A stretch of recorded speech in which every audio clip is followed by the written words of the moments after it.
All right, guys, welcome to Counter-Apologetics workshop number 2. This is prepared for Inland Empire Atheists, Agnostics, and Freethinkers around Redlands. My name is Eric. Thank you guys for coming. A little bit of overview. What we're going to talk about today is a little how I structure my philosophy when I approach these discussions. We're going to talk quickly about a logic primer. When I say quickly, it's just because logic is a gigantic subject, and we're only going to be able to go through just a little bit of it today. So when I say quickly, I mean quickly, but it's going to take us about half the session. And then at the end, we're going to go through some sample formal classical arguments using what we talked about in the primer to set up with. Just like last time we talked about, if you attended a workshop on how to change a tire, when you walk out of the workshop, you'd hope to be able to change a tire. So today, when you walk out of a workshop, I hope you expect to have some goals that you accomplished. So some goals I set up would be some tools to construct your own personalized approach. I'm not saying you have to emulate my approach, but I want to give you guys some tools if you want to try and construct your own. And familiarity with some basic logic formalism terms and how they're used, and exposure to some professional syllogisms. And I left another one there in case anybody wants to add any other goals they'd like to walk away with.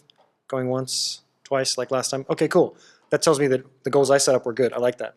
All right, so a little bit of my philosophy. Where my head is at when I'm having these conversations, and that's me up there thinking really hard up there in a tweed jacket with in a leather armchair, right? I focus on ways of talking about things sometimes. Sometimes I'll have to reground the conversation in ways of talking about things, and sometimes I'll play semantics, and semantics gets a really bad rap. It's really just the meaning, the study of meaning, right? Sometimes I'll have to ask somebody how they're using a term, or are there different ways to use that same term? And I'll go through how some of those apply. Fallacies, big ones. People always accuse atheists, secular activists of being big fans of fallacies, and I'm guilty as charged. I'm also one of them. We talked about them a little bit last time as well, but we're going to get a little bit more in depth to what they are and how they apply. And then last time we did analytics versus synthetics. It's a little bit of a repeat, but it's so crucial. You're going to hear it come up a few more times. And remember, that was the analytics versus synthetics versus demonstrations. This is definitional statements. These are descriptive statements. These are demonstrations, right? A little bit of that's going to come up. So ways of talking about things. When I'm having conversations with somebody and somebody's talking about love or music or the earth or the age of the earth or cosmology or whatever else, I'm quickly reminded that there are several different ways of talking about something. Things don't exist in just one way, right? So the example closest to mind is you think about something like a hurricane, right? When I say the word hurricane, that can have lots of different meanings, depending on context, depending on syntax, right? If we're in southern Florida and it's in August, we're thinking about tropical storms that start in Africa and work their way across the Atlantic Ocean and end up on the East Coast and cause all kinds of damage, right? You could be talking about that in a meteorological sense. You could be talking about that in a technical sense. You could be talking about Hurricane Andrew, Hurricane Rita, Hurricane Katrina. If you're on Bourbon Street and it's Fat Tuesday and you're talking about hurricanes, you're talking about a drink, right? There's a different way to use that term. So frequently, I'll have to reground. How are we using the term this time? How are we using the term that time? What specifically do you mean by that? And a meteorologist would talk about hurricanes in a very technical way, but we, in a very poetic way, talk about what we understand as wind and rain and hurricanes, right? So, but another way to talk about it, not right, wrong, or indifferent, just another way to talk about it, is you can break it down into its smaller components, right? A hurricane is just a storm, right? But it's composed of wind and rain, which is air and water, right? Which we talked about a little bit last time in the question and answer session. Water is just 2 hydrogen atoms and an oxygen atom, right? It wouldn't make a whole lot of sense to talk about a hurricane in terms of all of its molecules of water, right? But that's another way to talk about it. And you could even break it down even farther than that. You could say atoms, each atom in and of itself, right? It wouldn't make any sense to talk about it that way, but that's another way to break it down. And beyond that, you can keep going in absurdity, down different layers of this rabbit hole. Subatomic, you've got, protons, neutrons, electrons. You can break those up and you've got pions, muons, bosons, and neutrinos, right? You can keep breaking that down. So sometimes I'll have to remind somebody that we're using a conversation at one level, but it doesn't mean something on several different levels at the same time. So semantics, and like I said, semantics gets a really bad rep, and for good reason sometimes, but it's really important to keep yourself grounded on these conversations about how you're using these terms, because if you watch anything by like Ray Comfort, he'll stand out there on a street corner and he'll yell at people and he'll say, "Oh, do you believe in evolution? Do you believe in the theory of evolution? I know God." What's he doing? He's playing semantics, right? He's trying to set a trap door like we talked about last time. He's trying to set a trap door to get you to say you believe something, right? Because he knows the difference between belief and knowledge, right? We just think of them as colloquially in casual conversations. Believe, no, we think of them as equal. But he knows it's a trick, and he's trying to get you to play into that trick. So he's going to get you to say, yeah, I believe that. And he's going to say, well, I know that my claimed version of a God exists, right? And the best way I can think to delineate these ideas for somebody is to think about how you would feel, your confidence level, and how you would feel saying something like, I believe that 2 plus 2 equals 4, or I know that 2 plus 2 equals 4. Is there a difference in those two statements? Sure there is, right? Because to believe something is to accept as true if we're going off of axioms from the dictionary, right? And 2 plus 2, 4 is also axiomatic. You've got to accept Arabic numerals are a symbol for 2 and plus signs, equal signs. We've got to accept those axioms to get that, to make that seem concrete in our heads, right?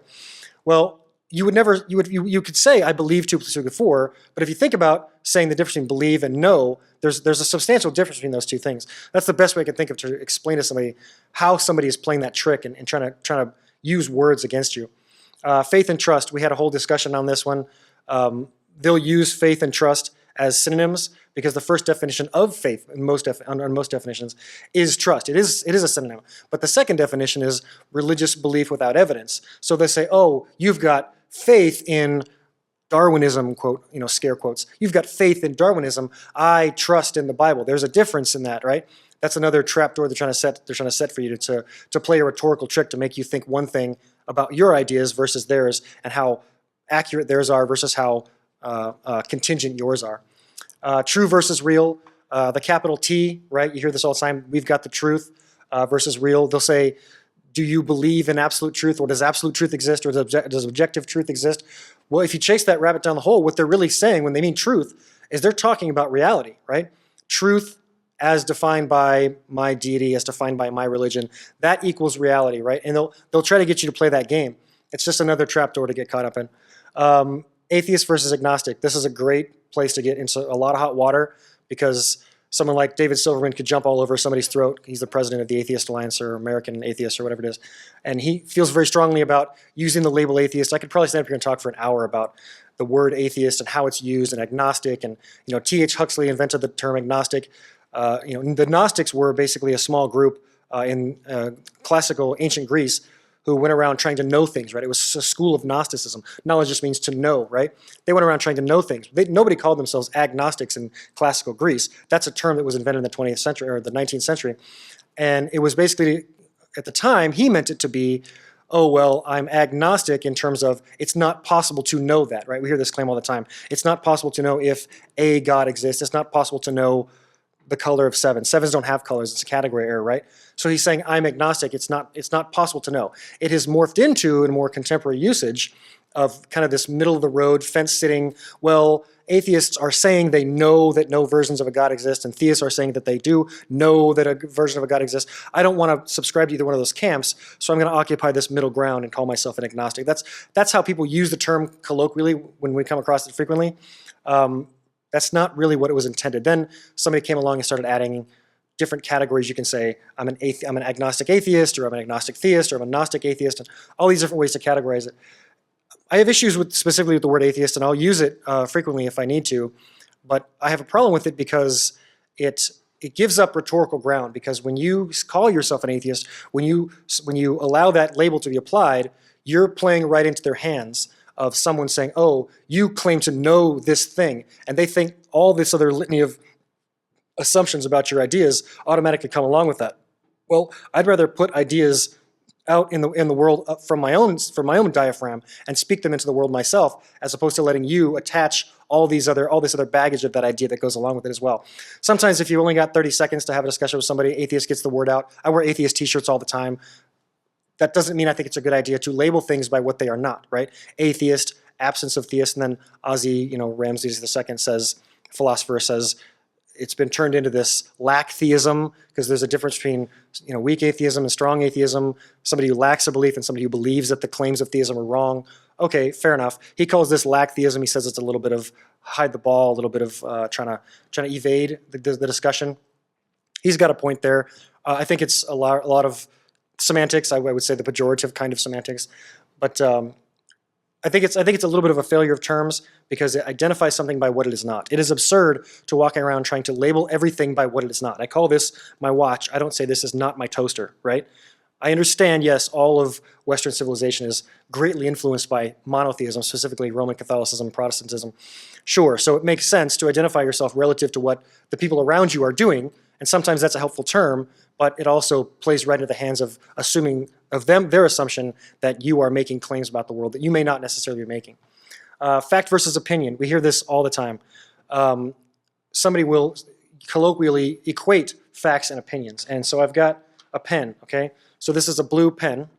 That's a statement of fact, okay? I can demonstrate that. I can write and I can show you blue ink coming out of the pen. This pen exists. This is also a statement of fact, okay? This pen writes well. That's a statement of opinion, right? I'm telling you, I think the pen writes well. That's my preference. That's my opinion about the pen's performance, right? Existence is not a subject to opinion. Existence is a matter of fact. So when you make a statement about fact, you are talking about, when you make a statement about existence, you're talking about facts. You're not talking about opinions. Now, it gets a little bit tricky because you can have an opinion about the status of a fact, right? But it's still your opinion. A fact is a fact. Facts are not relative. Does that make sense? Sometimes you get caught up into that. Oh, it's my opinion that Yahweh exists. Well, that's actually a statement of fact. You're just calling it your opinion. It's rhetoric. It's a little bit of a trapdoor. So the second half of this, we're going to go in much more detail on a couple of some very basic, rudimentary logical formalism topics, and a lot of that's going to cover causality, validity, soundness, completeness, and how the word proof is used specifically. So we'll leave that for just a few minutes. Fallacies. We talked briefly about fallacies in the first session. And like I said, atheists, I'm going to call myself an atheist just for expediency's sake, love fallacies. And I referred you to rationalwiki.org. There's 150 to 200 different types of fallacies on there, depending on how you break them up. But the definition I like the most is a fallacy is an error in reasoning which prevents argumentative validity without reducing cognition. I love that sentence. It's really, really well said. I like it so much, it's like silk coming off your tongue. I'm going to say it again. It's an error in reasoning which prevents argumentative validity without reducing cognition, okay? So another, to paraphrase, to say it a different way, would be a fallacy is it's a mistake in your thinking which stops your argument from being useful, worthwhile, but it doesn't prevent you from still thinking it's worthwhile, okay? That's what a fallacy is. And in the same way, when you're doing a math problem and you have 2 + 2 = 5, you found an error somewhere in that math problem. A fallacy is an error in your thinking, and we should try to expunge errors from our thinking when we find them, if you care about accuracy, okay? There are different kinds of fallacies. There are formal, informal, conditional, and style, okay? A style fallacy isn't used very frequently, and it's not something we think about too often in these types of discussions, but it would be like attacking someone's tone, okay? Someone's very angry, someone's yelling at the screen, someone like Bill O'Reilly or Sean Hannity, they're screaming at the screen, right? Blah, blah, blah, yada, yada, yada. What they're saying may be factually accurate. It may not be factually accurate, but their tone and their style of delivery doesn't change the accuracy of their statements, okay? It may be unpalatable, it may be not enjoyable to watch. Like I said, you may not win a whole lot of flies with that type of vinegar, but attacking someone's style is a fallacy in and of itself if we care about specifically accuracy. Conditional fallacy is, it's a fallacy, you've made a fallacy if and only if this mistake has taken place. It's only conditional upon this or that. It's not used very frequently. Informal fallacies are the things we tend to hear about most frequently, which are like argument from authority, argument from populism, argument from incredulity, right? These are, it's bad form, it's tacky, okay? It doesn't necessarily eviscerate the usefulness of your argument or your ideas, it's really bad form. An argument from populism, everybody thinks the earth is flat, so I'm gonna validate my idea that the earth is flat by saying everybody thinks the earth is flat. It doesn't change whether or not the earth is flat. It's just it's a tacky form of argument, okay? A formal fallacy is different, and there's a couple schools of thought about formal versus informal fallacies and what they do to an argument. And I would maintain that a fallacy, a formal fallacy, I'm of the school of thought that says a formal fallacy basically removes the possibility that your argument is coherent. If you've made a formal fallacy, and there's a list of, I think, 10 or 12 of them specifically, and we're going to talk about a couple of them. One is the most ubiquitous. But if you've made one of these formal logical fallacies, your argument isn't even cogent, okay? Some of the most frequent types you're going to come across in conversations and sometimes even specifically from the professionals in logical formalism is an argument from ignorance. I mentioned that last time. I don't know something. Here's this profound gap in human knowledge. Even the smartest people in the world don't know this thing, so I get to stuff whatever I want in there. I don't know yields my claim version of a supernatural entity. Sorry. I don't know doesn't yield anything apart from I don't know, right? That's torturing an argument from ignorance, okay? Another one you're going to run into very frequently is circular. We talked about this a little bit last time. It's where you start with your conclusion and then you reason based upon that light, and then you conclude your conclusion. That's circular. You started with your conclusion, and then you end up with your conclusion. I'll show you another one of those in a little bit too as well. Special pleading, we run into this a lot as well, where we hear someone talk about, oh, yeah, I know this argument works for a lot of other people's claims, but my claim is different because I've got a personal experience, or I feel this certain way about it. It makes me happy, or whatever the case may be. No matter what appeal you make to it, if you're saying, it doesn't work for everybody else, but it works for me, you're making a case of special pleading, okay? The illicit negative is the one I wanted to focus on a little bit because that is a formal logical fallacy. The other ones are informal logical fallacies, but the formal logical fallacy is an illicit negative. And we're going to get into a little bit of logical formalism here in just a few seconds, but an illicit negative is when you have an negative premise and a positive conclusion. You're trying to derive a positive conclusion from a negative premise. You can't do that. It eviscerates your argument, okay?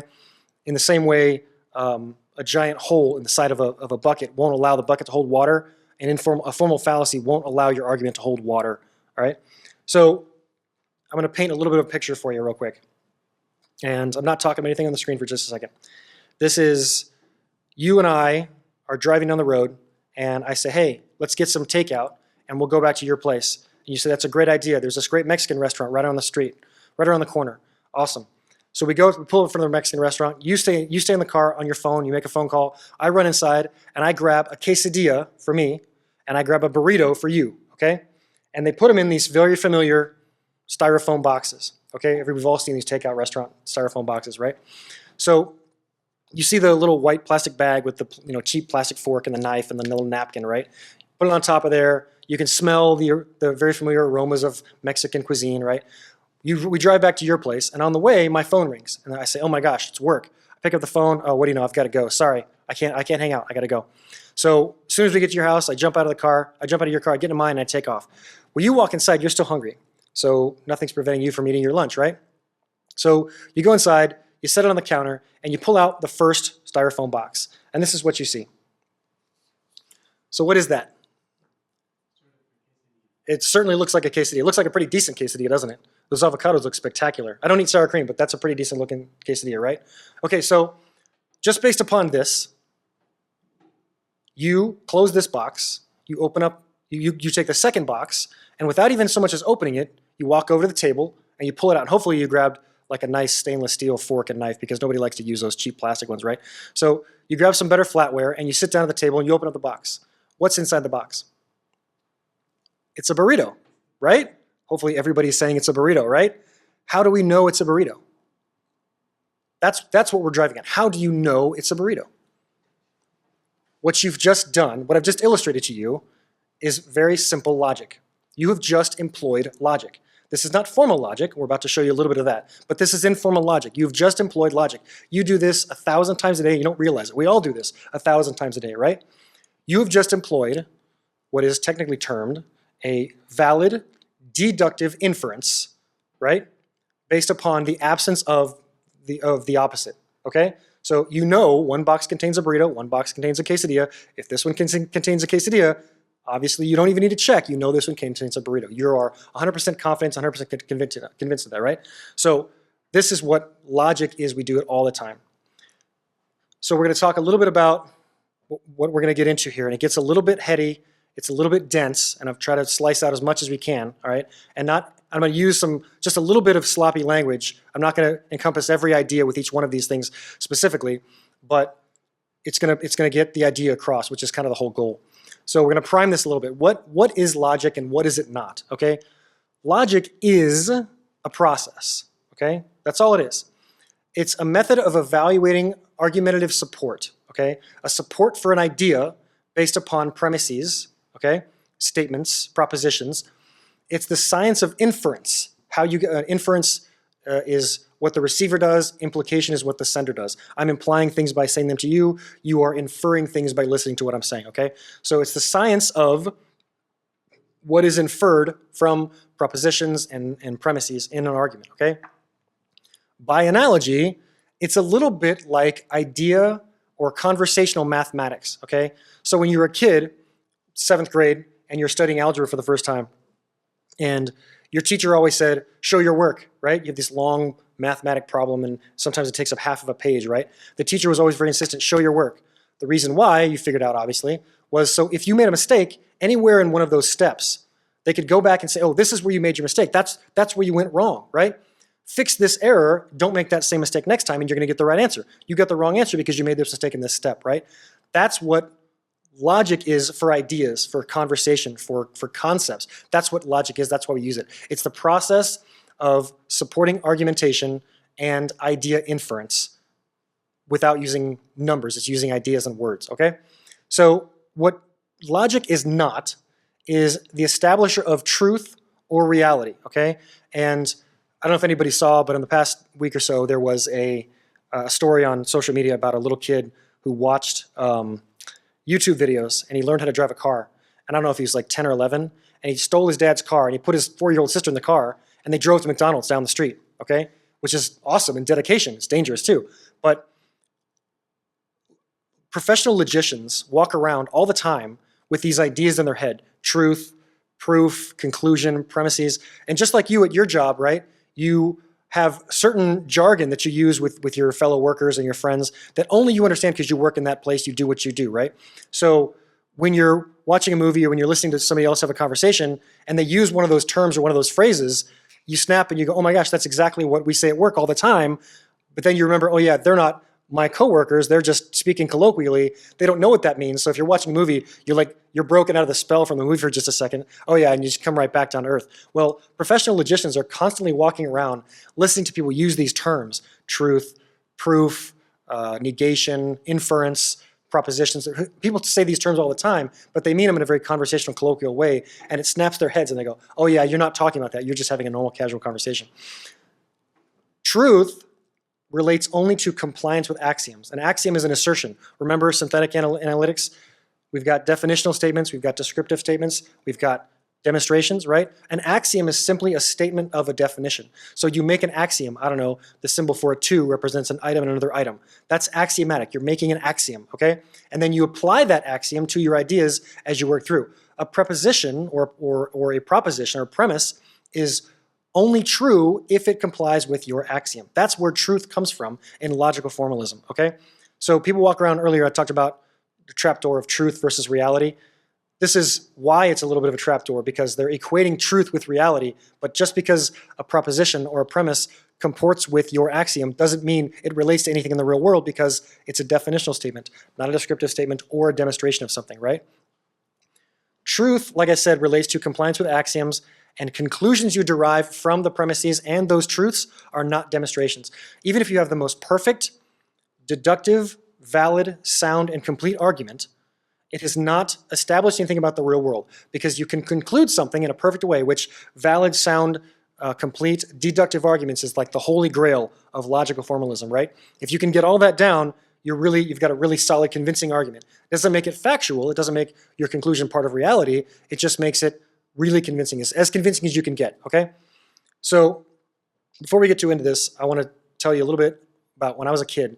I really, really loved whales.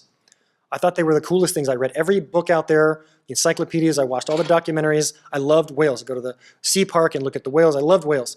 So by analogy, logic is a whale of a subject. It's gigantic. It's huge, okay? What we're going to do today, and Frank Underwood is a fictional character from House of Cards, HBO series, or Showtime, whatever it is. He's got a great quote. He says, "That's how you devour a whale, one bite at a time." So logic is a huge subject, okay, like a whale. This is a blue whale. It's beautiful in the Pacific Ocean. You can only eat something one bite at a time, right? So what we're going to do today is we're just going to go around, we're going to take one little bite out of each idea, each concept that's used in logical formalism. You're not going to get the whole thing. You're just going to get one little bite, and it's going to kind of paint a little bit of a picture towards the end, okay? There's my pretty wheel. All right, so in logical formalism, just like when you were a kid, back to math class again, at some point you were given formulas, right? 2 + 2 = 4. Well, you could also express that as a word problem, right? A word problem could be a long paragraph full of values and subjects and objects, and they were given assignments where you could take a word problem and turn it into a formula, and occasionally you took a formula and you turned it back into a word problem, right? But you quickly realize, and the whole point of this exercise was to show you that you can take almost any word problem and turn it into a formula mathematically, right? Well, if formal logic is just like idea mathematics, like conversational mathematics, then you can take almost any statement someone makes and you can break it down into a syllogism, okay? So a syllogism really is just a simple logical formula of premise 1 plus premise 2 equals conclusion, okay? Just like mathematics, on the right side we have what would be like a word problem that somebody would say, right? Without walking up to you and saying premise 1, premise 2, premise 3, therefore conclusion.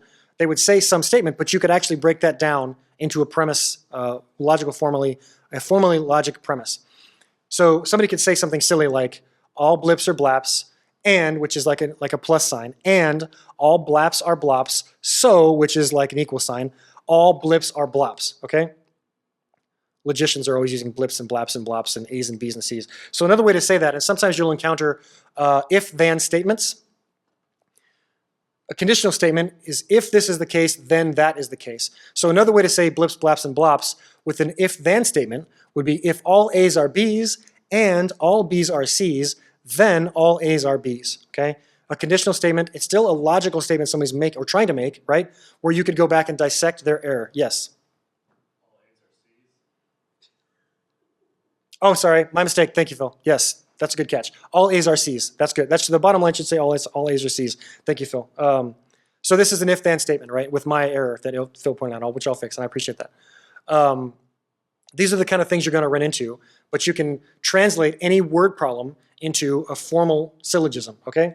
So why are we doing this? Like I said before, this is dense, this is heady stuff, okay? You're not going to run into people that walk up to you and say, my claimed version of a God exists. Premise 1, blah, blah, blah. Premise 2, blah, blah, blah. Therefore, bleh. You're not going to, nobody says that. It's very rare.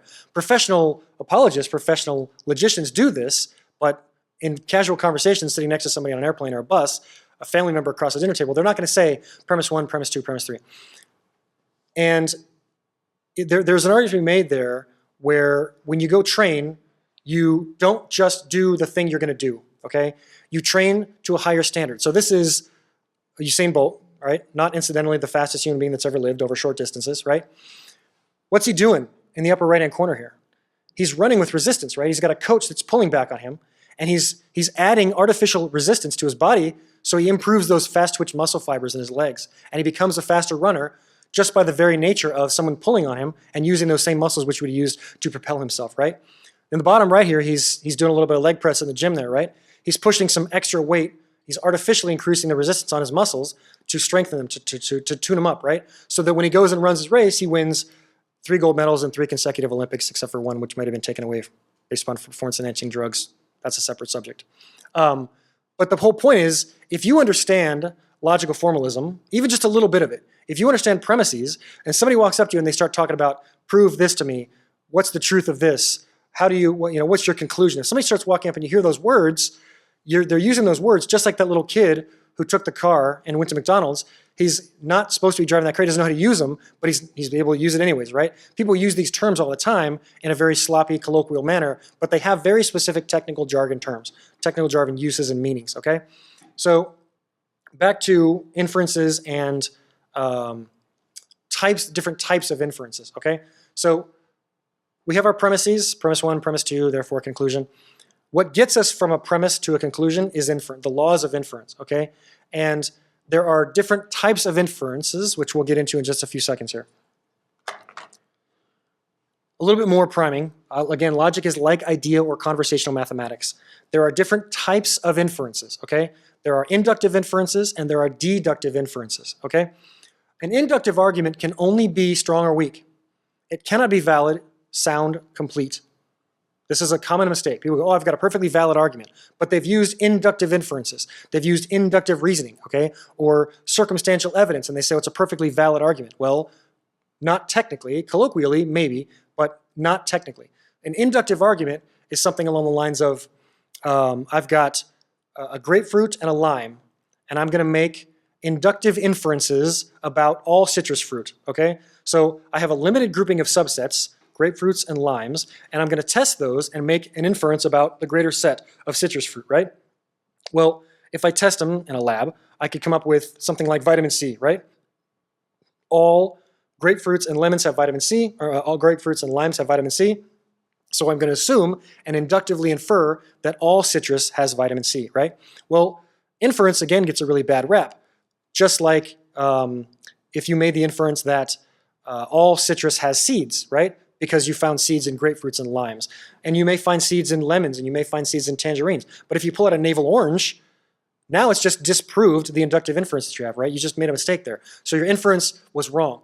But what an inductive inference is just a generalization about a set based upon a limited grouping of subsets, which can be good, and you can get a strong or good inductive inference if the subsets, if the inference you're making is representative of the entire whole, okay? If the whole set is represented by those subsets, you're making a good or strong inductive inference, okay? However, if it's not, you've made a bad or weak inductive inference. So induction is not always necessarily bad, but it does get a bad rap. Deductive inferences are where we get into what is valid, sound, and complete. And again, people use these terms very colloquially, so we're going to hit these real quick about specifically what they mean, okay? A deductive inference can be valid, sound, and complete, but these are used in a very specific way, okay? Validity, the study of what's valid, a valid premise or a valid deductive inference, means that if the premises are true, the conclusion is guaranteed to be true. And remember, true in this context, in these words, means it complies with your axioms, right? If it follows, if all the premises follow in accordance with the laws of cause and effect, which we're about to get into, and all the premises are true, then the conclusion is guaranteed to be true, an argument, a deductive inference is said to be valid. That's a valid deductive inference, okay? It's sound if all the premises are true and the inference to the conclusion is valid, okay? That's a sound argument. Validity is a lot easier to find than soundness. Soundness is a little bit more esoteric. You got to dig a little bit deeper to find soundness. Complete is when you have a valid, sound argument with an accurate conclusion and no hidden assumptions, okay? Nothing is hiding off in the wings of your argument. You have validity, you've got soundness. If you have all that, an accurate conclusion, and no hidden assumptions, you have a complete deductive argument, okay? Again, this is more stuff than you're expecting and you're going to run into on the side of the street. But if you just a little bit familiar with these terms, it can help you understand and craft their ideas and how to formulate a response, right? Okay, so something we run into a lot, discussions we have, somebody's walking up and they're going to say, I can prove to you the existence of X, Y, Z, or prove to me the existence of, or the accuracy of the claim of something like biological evolution through natural selection. Prove to me that, right? Again, they're using proof in a very colloquial, casual, conversational tone sense, right? But the word proof generally, okay, is used in a very specific technical sense, right? And this is a lot of stuff, but this is what it means when you're using logical formalism, the word proof or prove, right? It's when a chain of argument leads from initial premises to the final conclusion via intermediate inferential steps, each one being valid, then and only then the argument constitutes proof of the conclusion, okay? If the axioms and premises are agreed upon and the inference moves are uncontentiously valid, then the proof will establish the conclusion beyond further dispute. And that's the whole point. That's what they're driving at, is the beyond further dispute part. Prove it to me where I can't think anything else is the case. That's what they want when you're asking for proof, right? Well, this is not a science lecture. I'm not a scientist. Science doesn't deal with proof. Science deals with evidence, right? They have credible evidence. They have reasons to infer and to deduct ideas. They don't deal in proof, they deal in evidence, okay? So notice here again, this is an if-then statement. If the axioms, blah, blah, blah, are valid, then the proof will establish the conclusion beyond further doubt. It's another contingent if-then statement, right? You could even actually turn that into a syllogism if you wanted to. So that's what proof means. So when someone walks up to me and they're having a discussion and they want to engage with me and they'll talk about proof, I'll generally resist. I'll object a little bit. I say, I don't use proof unless I'm talking about mathematics or I'm talking about logical formalism, because it just muddies the water. It confuses people because you think I can try to prove to you something with words, with an argument, with a discussion. It just doesn't work that way, okay? And it's helpful frequently to remind people of that. A little technological aside, I'm talking a lot about how we use these terms and how they can help us and how they can explain to someone the error in their terminology, right?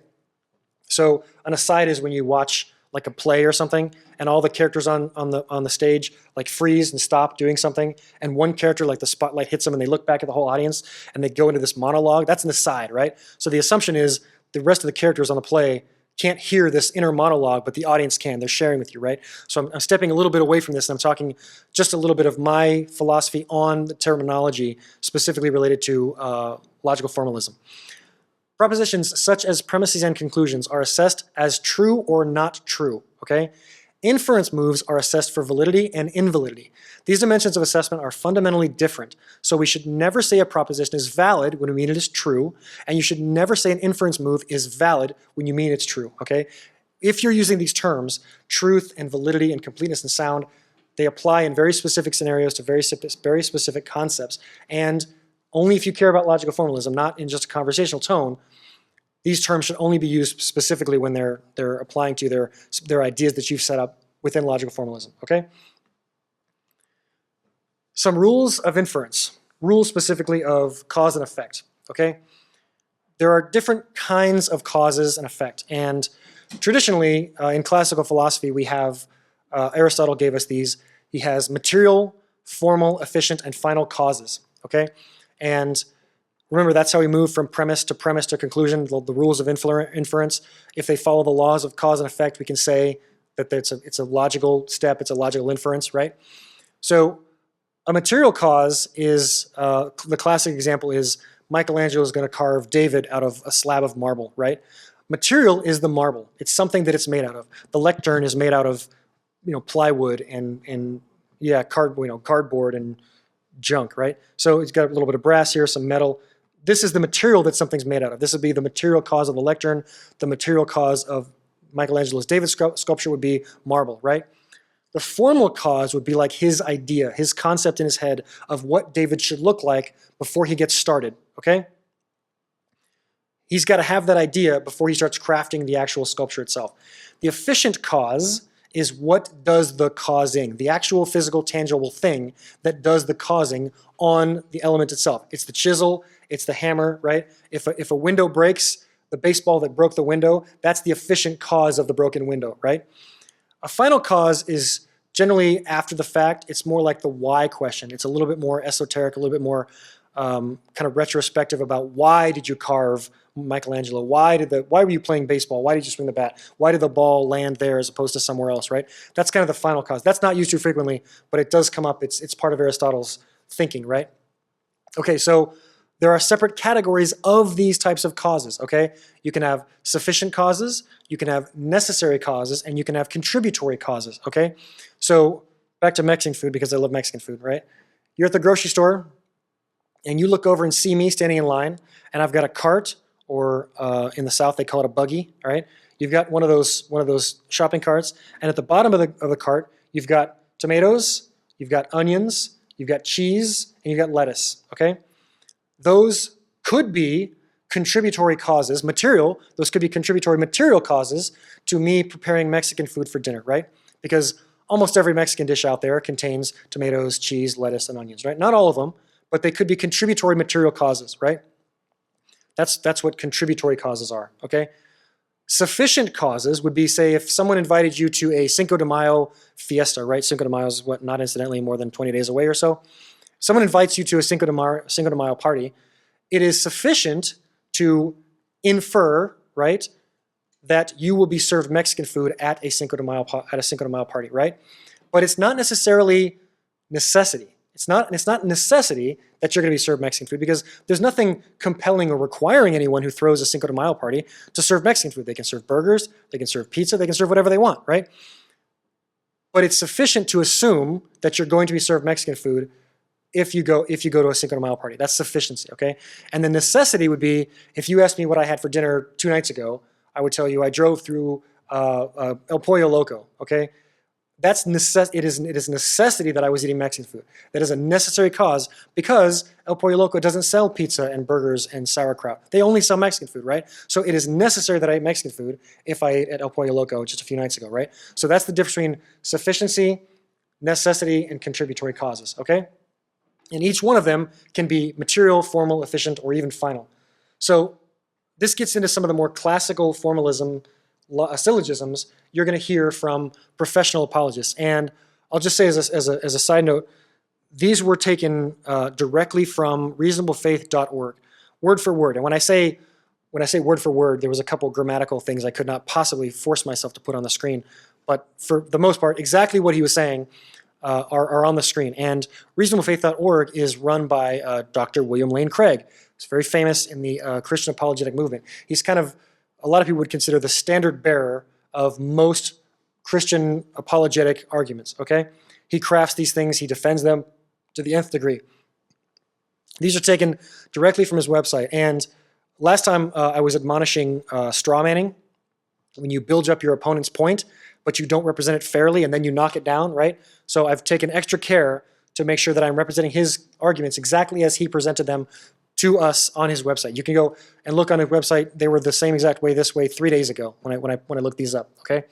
So these are his, and we're not so much specifically focusing on the arguments themselves so much as we are the structure of the arguments, looking specifically for inference and causality and structure, like fallacies, that sort of thing. And we're not going to go through and name every single thing that's wrong with these things, because that's not what this is about. It's about understanding and recognizing when an error has taken place, when and what type of error it may or may not be, and what that does overall to the argument or the idea a person is trying to get across to you, okay?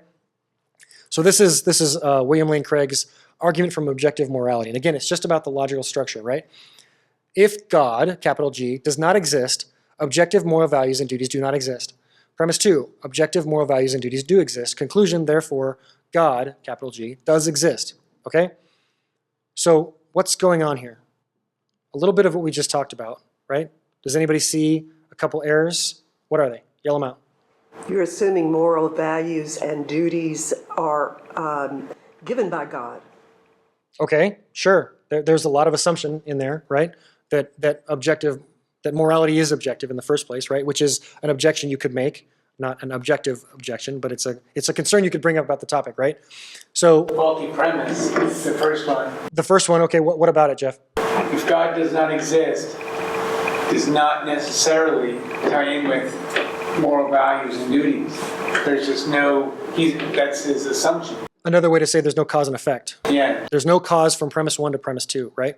Okay, whether material, formal, final, sufficient, contributory, it doesn't matter because there is no cause and effect, right? So it's easy, kind of jumps off the screen, you see it right away. Something we pointed out last time as well, not just the logical formalism itself, but if you'll notice, we pointed out in the last session, if God does not exist, objective moral values and duties do not exist.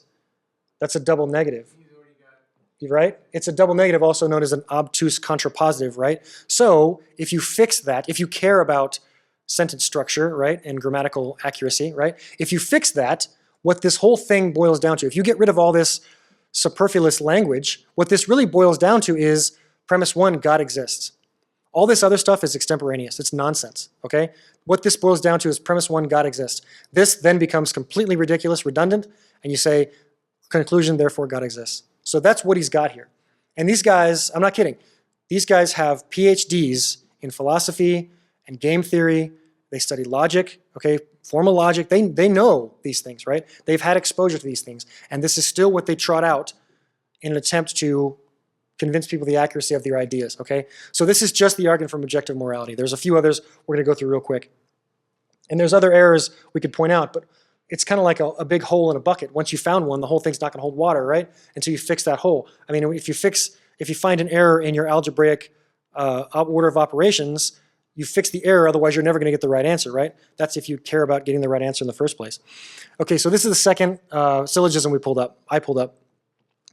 The fine-tuning of the universe is either due to physical necessity, chance, or design. Premise 2, it is not due to physical necessity or chance. Conclusion, therefore, it is due to design. What do we see? Number 2 does not prove it, it's just asserts it. It's an assertion. It's an argument from assertion, which is an informal logical fallacy, which doesn't necessarily negate the entire concept, but it's extremely tacky. It's extremely bad style, right? Okay, so, right, good point. It's just asserted. It is not due to physical necessity or chance, What right? he's trying to prove has got nothing to do with premise 2. It's Exactly. an assumption that is not proven. Exactly. It's an incomplete assumption, right? Okay, what else? Is there anything else? The first one excludes other possibilities. Exactly. It's what I call, and I hope I made this up. I might have stolen it from somebody else. It's what I call a false trichotomy, right? You have false dichotomies. You can eat beans or you can eat sauerkraut for dinner. Well, there's a whole lot of other options out there besides beans and just sauerkraut. You can't tell me I can only have one of those two options. That's a false dichotomy, di being two. So I say this is a false trichotomy. He's only got three choices here, right? Physical necessity, chance, or design. And again, we're not talking about the anthropic principle. We're not talking about design specifically. We're not talking about some cosmic tuner of knobs, right? We're specifically talking about just the argumentation itself. He's got only three options here. How do you know it's only three options? How do you know it could be design? How do you know it could be chance? Demonstrate that first before the premise has any water, any weight whatsoever, right? The fine part is also a value judgment. Exactly. Exactly. I thought this is what the argument we were arguing. It's circular in that way too. I mean, once you start looking at these things, they start to jump off the screen at you and you start noticing them more and more, right? Okay, so again, it's even a little bit circular because he's got design and he's arguing for design, right? Okay, so this is the next one. This is one of the ones you're going to come across most frequently. This probably carries the most amount of impact with lay believers. They love this stuff, and when you hear it, it's going to come out at you right away. Premise one, this is the Kalam cosmological argument. And real quick, a little bit of backstory, a little bit of context here, why we have this in this form right now.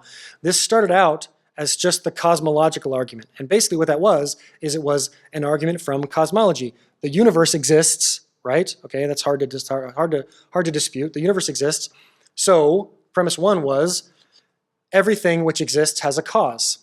This is not what's on the screen. This is the Kalam version. But the historical version was just the cosmological was, everything which exists has a cause. The universe exists. Therefore, the universe has a cause. Okay, so obviously, the first thing everybody noticed was, wait a minute. If we're trying to establish the existence of a God, namely the Christian claim version of a God, if he's a thing in the first place, and he qualifies as everything, then doesn't he need a cause as well? Otherwise, the first premise is completely ridiculous. Yes, right? So if God is a thing and he exists, then he needs a cause as well. So what they've done is they've gone back. This is the Kalam version of it. What they've done is they've gone back and they've redefined their term.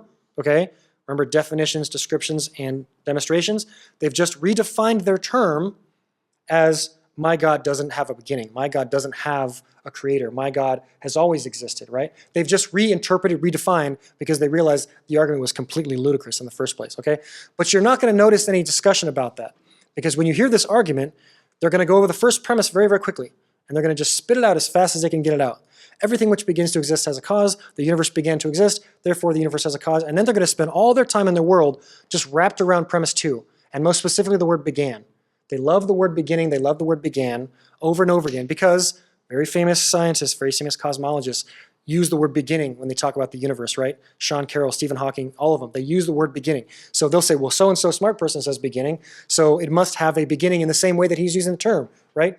They don't want to go back and look at, number one, and the hidden assumptions that they're making in the first place. They just want to wrap you around the axle on number two, okay?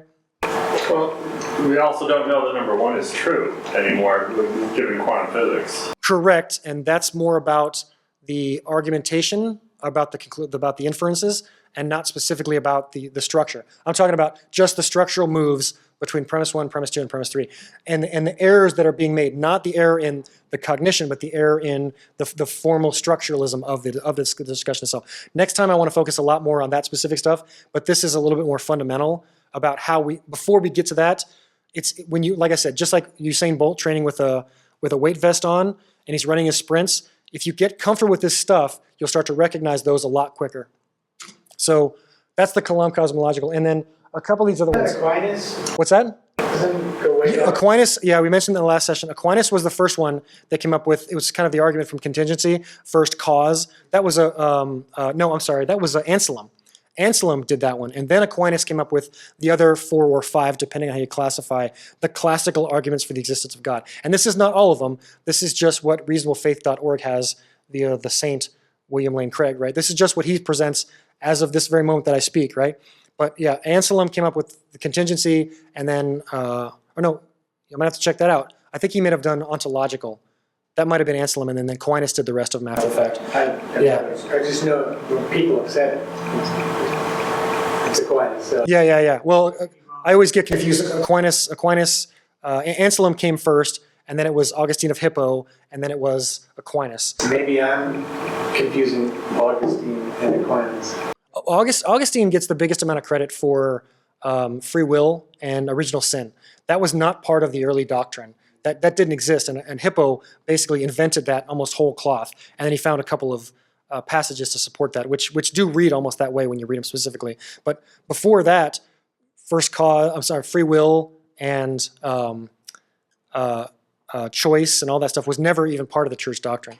So I've got a couple more syllogisms here that I find very interesting, and it's less about, these next couple of syllogisms are less about the argumentation themselves, just about to see how many different ways they can spit out failures and mistakes in just one concept, okay? So this is a cosmological argument from contingency, okay? And I wish we could have gotten Jeff's reaction on screen, because that was really good when his eyes went back like, what? Okay, so I'm gonna force myself to go through this real quick. So just see if you can hang on and pay attention to, I see Phil, he's just laughing in the back. You just hang on, and I'm not kidding. Like I said, these guys have PhDs in philosophy, game theory, logical formalism. They know this stuff, right? But this is still what they trot out. And I genuinely believe, on the other side, I genuinely think that this stuff is not to convince people that know what they're talking about. This stuff is meant to insulate people that already think it is the case, okay? They're just trying to stop the bleeding. They're hemorrhaging, and they're trying to stop the bleeding, okay? So we're going to go through this real quick. Everything which exists has an explanation for its existence. That should jump right off the screen at you, either in the necessity of its own nature or in an external cause. Premise 2, if a universe has an explanation for its existence, that explanation is da-da-da-da. Premise 3, the universe exists. Hey, there is something that I'm not going to object to, right? There's something I don't want to spend the next 20 minutes pulling apart, right? Premise 3, William Lane Craig, you got me on that one. Premise 4, therefore the universe has an explanation for its existence, using the rationale from 1 and 3. Therefore, the explanation of the universe's existence is God from 2 and 4. I'm not kidding, folks. This is on his website right now. He is dead serious about this, okay? All of you look like you just smelled something awful, okay? I apologize. I am affronting your sensibilities and your eyes with this stuff. This is what he trots out, okay? This one, it even gets better, okay? Remember the contrast between this argument and this one? Look at this one. Okay, this is the last one I'm going to force down your throats, but here it comes. All right. Premise 1, it is possible that a maximally great being, aka God, exists. Premise 2, if it is possible that a maximally great being exists, then a maximally great being exists in some possible world. Modal logic is possible worlds, okay? There's lots of different kinds of logic. Premise 3, if a maximally great being exists in some possible world, then it exists in every possible world. Premise 4, if a maximally great being exists in every possible world, then it exists in the actual world. Premise 5, if a maximally great being exists in the actual world, then a maximally great being exists. Conclusion, therefore a maximally great being exists. I feel like I need a shower after reading that to you guys, okay? So back to this one real quick. We didn't go through it too much, but I wanted to point this out to you. Everything which exists has an explanation for its existence. Premise 1. Premise 2. Just take that statement by itself. Everything which exists has an explanation for its existence. Premise 2. If the universe has an explanation for its existence. If I had a highlighter, I'd highlight those two sentences. Do you see what he's saying? He's asserting everything which exists has an existence, has an explanation, and then he goes on to say, if the universe has an explanation for its existence. Wait a minute. It either does or it's contingent. What's going on here, right? You can't even get out of the gate with cogency, with coherence, right? It doesn't even apply to this case. This one is just it's like a Saturday morning cartoon. I mean, there's so much going on here. I'm gonna, if you want to go back over it later and talk about these specifically, we can. We're just at about an hour right now, and I don't want to torture you guys anymore. So a little bit of a review we talked about today. We talked a little bit about my philosophy, a quick logic primer. I saw a couple of eyes rolling a little bit. I apologize, but this stuff is my wheelhouse. I love this stuff. I could do this all day long. And then we talked about some sample formal classical arguments at the end, okay? So hopefully we accomplished our objectives, which were to construct some tools to develop your own personalized approaches, a little familiarity with some basic logical formalism terms and how they're used, and exposure to some professional syllogism that you might run across. Okay? Did we accomplish our goals? And it's okay to fail. Sometimes if you set goals that are too easy, you're not pushing yourself hard enough. It's okay to fail in your goals sometimes. So we should set loftier goals, I would maintain and advocate for. All right? That's all I got for you guys. Questions?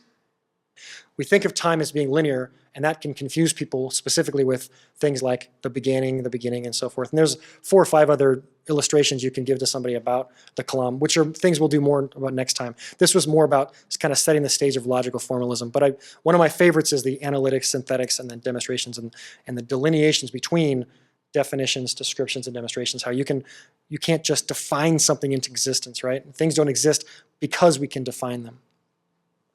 Yes, sorry. It's not a question so much as a request to do some back and forth with some discussion of this. How do we, when somebody comes up and says, oh my gosh, how can you not believe in God? You're going to go to hell. What do you say to that kind of person? How do you do that without sounding snarky? How do you do it respectfully and trying to do what you're saying to do is to reach some kind of consensus and promote truth and be kind? In that specific scenario, what I've said frequently when somebody walks up and says, how can you not believe in God? I'll use a technique I gave in the first session, which is the counterexample. I'll say, how can you not believe in Vishnu? How can you not believe in, pick any deity you don't believe in, right? It's a 3-step process. Pick a deity you don't believe in. Give me your reasons why you don't believe in that deity. Apply those reasons to your God. That's a 3-step process, okay? It's very simple. Anybody can do that, right? So in that type of situation, they're making an appeal to how I feel. They're making an appeal to, oh, it's so obvious. Well, what's so obvious? Ask them for specifics. Oh, you hear, I'm not kidding, you hear the trees. The trees attest to the existence of God. Well, what if I can show you how that tree is a series of cells, and cells split when you add water and energy and nutrients to them? What if I could show you that? Oh, well, yeah, but where did that come from? Okay, so where did that come from? What's that? Then you're right back. Then you're right back to an argument from contingency. You're right back to a first mover. You're right back to a first cause. Exactly. Almost all of those arguments, and like we talked about in the first one about categorizing arguments, like Matt Dillon says, there's an argument for the existence of God, and there's an argument for belief in the existence of God.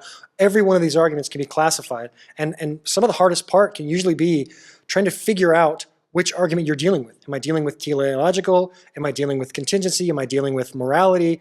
Which argument am I dealing with? What is this person saying to me? And sometimes they'll come up with some really obscure, inane things that you can't even decipher what they're trying to say. And you're just trying to do the best to hang on and hopefully have a productive conversation. Sometimes it goes well and sometimes it does not. But yeah, absolutely. Next time, once I set the stage for specifically about how I'm using the word validity and complete and sound and proof and truth specifically, once I set those stages and we start having those types of discussion probably in the next session about specifically like Ryan T. Cragen wrote a book about 50 reasons why people give for believing in God. Those kinds of questions and what I've said in the past, and then hopefully pooling the audience and say, hey, I've said this in the past and I found this to be very effective. I really got through to somebody with this idea and I made them think about their own ideas. That kind of stuff. And like I said, not everything I say is absolutely accurate and the best way to handle it. I want to improve my methods as well.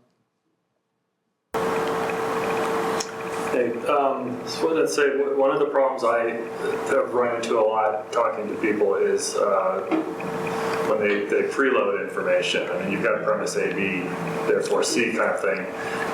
The concept of worldview, which is something you bring to the conversation before you're laying premises down, and also the idea, particularly that all views are equally valid. So I've had difficulty getting down to sort of a basal level where we can sort of start the conversation.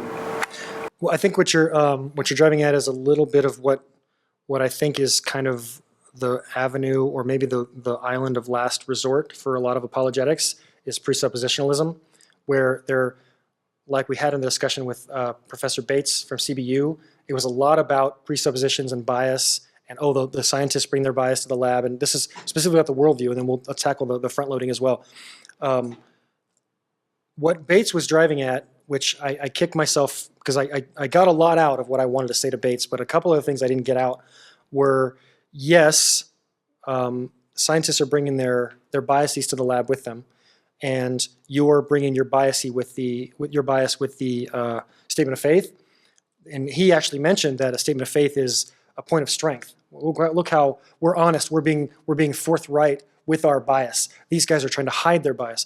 The biggest difference between the two, and I wrote it down exactly how I want to say it in my phone, but I'll try to wing it here, is yes, we agree there's all bias, right? We all have external world skepticism. We have to trust our senses on the outside. I'm trusting my senses just like you and Saitan Bruggencate are trusting your senses as well, but you're making a further assumption. You're going a leap farther, and you're saying, yes, I trust my senses, and I trust that the Bible is accurate, God exists, so forth, and so on and so on. What I wanted to say is, and I did kind of say it a little bit by saying that's what's so unique and so revolutionary about the scientific method, is it's the one avenue where we do the best we can to get as objective and to get rid of as many of those biases as possible. And what the difference is when you make a statement of faith, you're broadcasting your bias, you're proud of your bias, you're using it like a label on your t-shirt you want to advertise, and scientists are proud, and they're broadcasting the fact that they're trying to mitigate and trivialize and minimize their bias as much as possible. Because yes, they acknowledge those biases are there as well, but their awareness of it inspires them to try to get rid of it and minimize them as much as possible. So that's the worldview conversation is, yeah, we all have our worldview. We all bring our own emotional and psychological and cognitive and philosophical baggage to these things. You're right, and I'm going to get accused of scientism like we always do, right? That's what's so cool about science is we are aware of those biases and we do everything we can to get rid of them. That's the point of pride in the scientific method. We're trying to get rid of the biases, and the difference is at California Baptist and then pick your Bible college, they're proud of their biases and they're broadcasting those two things. So that hopefully answers what you're talking about, or at least addresses what you're talking about, the worldview thing. And the first thing you said was the front loading. And this can be really hard, it can be really frustrating. I was actually listening to an apologetic series that is being given by a guy in Alabama on the drive down here. And he gives a 36-minute long talk, a 36-minute long presentation about what he calls basic logic. He's the one with the logical fallacies he hands out, and then he proceeds to use all the ones he's telling people to watch out for and avoid. When you get that front loading, when you get that data drop of just a ton of information to deal with at once, the only way to deal with it is almost like I hate this is very condescending, and that's not my intention, but it's almost like talking to a kid. You've got to go back at the very beginning and go, okay, so this was your first mistake. If you didn't make this mistake, i.e. circular, i.e. argument from assertion, i.e. illicit negative, whatever that mistake was, if you didn't make that mistake, you wouldn't have built this entire house of cards on top of that mistake. All these other errors, these data drop that you've given me, all these other fallacies and mistakes that you've made wouldn't exist if you had not made this initial faulty assumption or whatever, or brought your bias to the table or whatever the case may be. So you almost have to do it just chronologically. And you can't ignore everything else they said, but you said, I can address each and every one of those points, but we've got to fix this first. If you didn't make this mistake, none of those other errors would have come up. So it's troubling because you never want to be the person who's waiting for your chance to respond, but sometimes you almost have to just make a mental note. And when I'm having discussions online, I will actually make a note to myself, and I'll say, okay, this is an error you made, this is an error you made, this is an error you made. And the cool thing about having a discussion online is you can take screenshots, go back and you can show them. These are your words. That's what's so cool about recording devices, right? You can go back and say, look, I am being held responsible for mistakes I made in the slides. Thank you guys. I can be held responsible for mistakes I've made in definitions or whatever else the case may be. Where you can't do that face-to-face, but you've just got to keep that mental note, that nugget back there. You made this mistake in the first sentence. Your first premise had this in it. If you didn't have that, you would never have gotten to premise 2, premise 3, premise 4. That's the best way I've found to circumnavigate or avoid the errors of the data drop for front loading.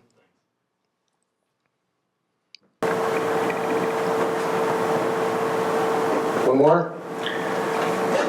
This is fairly closely related to what you were just saying. So my question is, when you're trying to do this on the street, say, and somebody starts talking, we use words like, for example, syllogism. People say, oh, it's a syllogism. It's like somehow that's popularly become a bad word, even though we all learned in algebra in 7th grade, if A equals B and B equals C, then A equals C.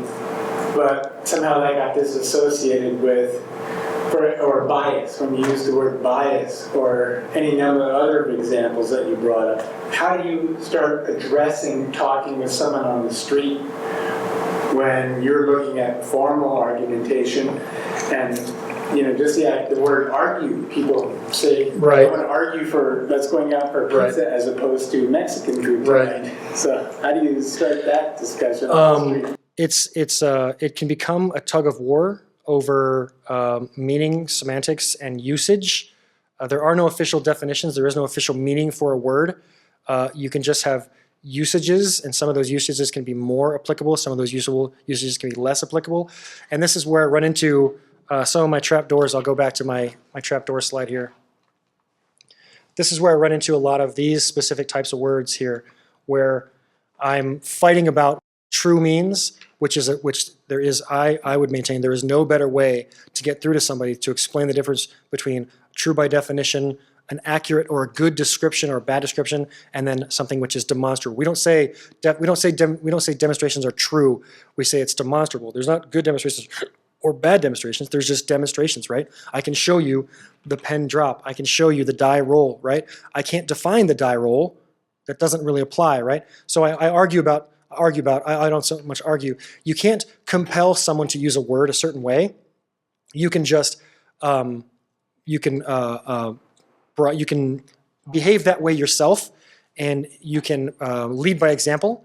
And you say, I'm not going to use the word believe when I'm talking about something I think, because when I say I think something is the case, I'm saying I'm willing to be proven wrong. Show me that I'm wrong, and I'll stop thinking, and I'll think what's right, because I only want to think what's right.